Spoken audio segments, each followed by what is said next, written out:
Hello and welcome to the Daily Brown Bag. Today we're going to be talking about social signals and SEO. I'm Chad Hill and I'm joined by Adam Stetzer. Yeah, good morning, Chad. Welcome to the Brown Bag. Social media and SEO has been a topic we've definitely talked about a great deal, Chad. Our SEO reseller community brings it up often.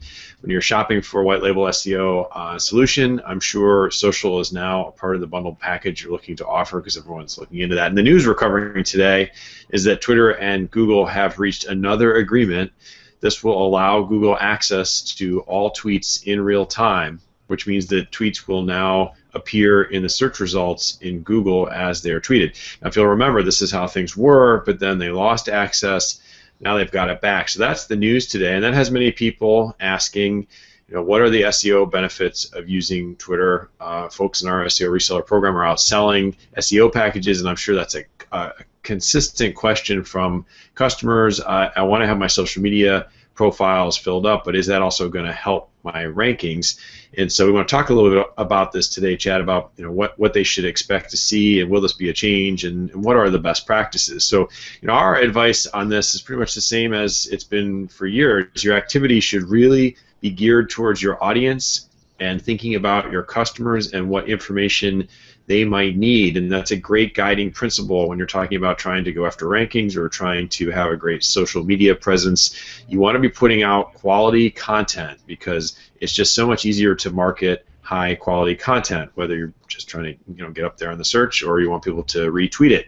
If you make a valuable contribution to the conversation, it will engage better with your audience, and it will help you build relationships both with your customers as well with those people who might be out sharing your content and helping expand your reach into the industry.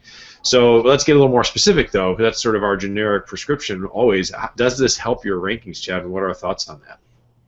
Yeah, this is very interesting, Adam. I think the big question here is how much did Google pay for this, or is Twitter, who's in control of this deal? It would be very interesting to see as that comes out, or is there a big financial check written from Google to Twitter? Do they really think that the Twitter data is very useful for their algorithm, or is this more of a way for Twitter to actually get some more audience? So who knows? But in terms of the question of social media and SEO, the complexity here is that people have said many times that there is, and even Google has said this, there's no direct connection between a tweet and, at least at this point, a tweet and some sort of signal to improve your rankings. But the two-step is that when you are promoting your content, and if it's good enough that it picks up and spreads on Twitter and people are retweeting it, then it's very likely good enough that people are going to be interested in also linking to that content and mentioning it in information or blog posts or other content people are putting out.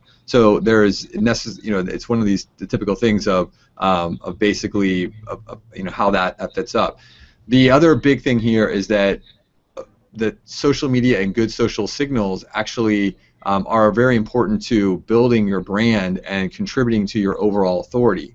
And the way that works is that, again, if you're creating and you are creating good content and it's being spread and retweeted on Twitter, you're building up an audience and a brand that, again, we talked about this in some previous brown bags about the good signals that it sends Google when there are branded signals in terms of people searching and clicking through on your website. So again, building a brand is very good. It's a very important part of engagement, which is very much a part of some of the ranking factors that people are seeing. And then I think the final one is that for our local businesses, and this is a big part of the SEO reseller community that we have, most of our resellers work with local businesses, and for those people looking to white label their services, Twitter and social media are also very good because it allows you to be hyper local and target your local market.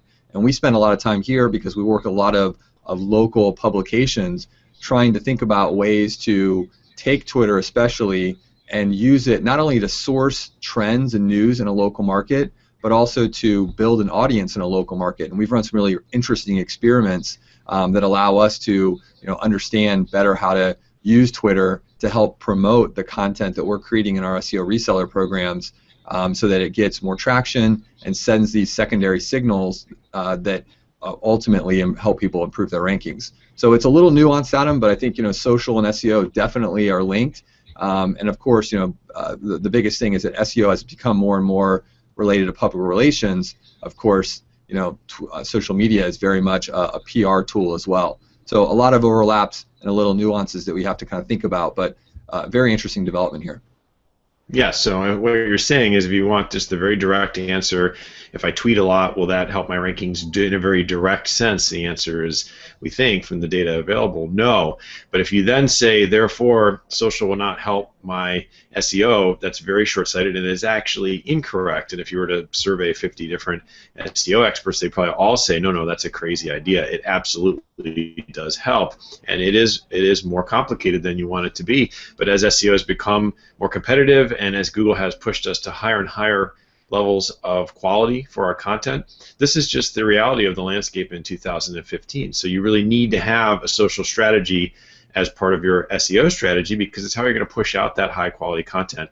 And I think the closing point I'll make is that's why we've started to integrate so much more social and tweets and other elements into our white label SEO programs just as a default, because we're building very high quality content and we want to get the maximum engagement and reach. So we run our own accounts on Twitter in various different verticals. We've been monitoring very closely how they're doing. I think across those Twitter accounts we're up to about 65,000 followers. There's a lot of interaction, a lot of retweeting going on, and a lot of sharing of that content, again, because it's excellent content.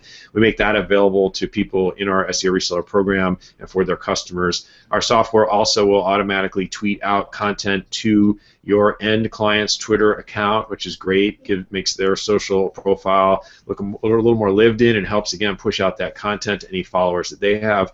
That's bundled in at no charge. So I think more and more you'll see, as you said, Chad, the merger of SEO, social, and PR as the quality of content goes up and up and up, as it really should for any SEO reseller program. Well, that's our coverage of the news today. Google and Twitter have once again reached agreement, and we will now start to see tweets again in the Google search output. We hope you've enjoyed this coverage, and we'd ask you to subscribe because we'd love to see you back here tomorrow.